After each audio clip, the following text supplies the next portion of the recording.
atensyon. Bawat maliit na pinto, animoy maliit na kwarto. Dito, kulungan ng aso.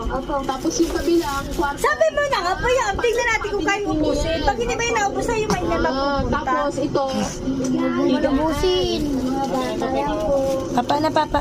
Tingnan Ang natin kung kaya higaan na sa ubusin. bedding, pwedeng maging lamesa rin. Ayun, talaga sa'yo mo. Kuya, paabot daw. Oras na Hindi na.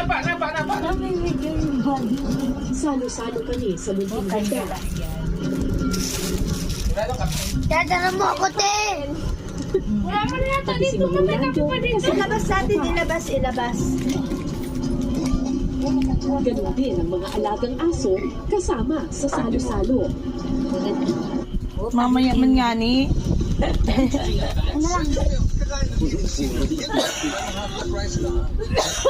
Grabe.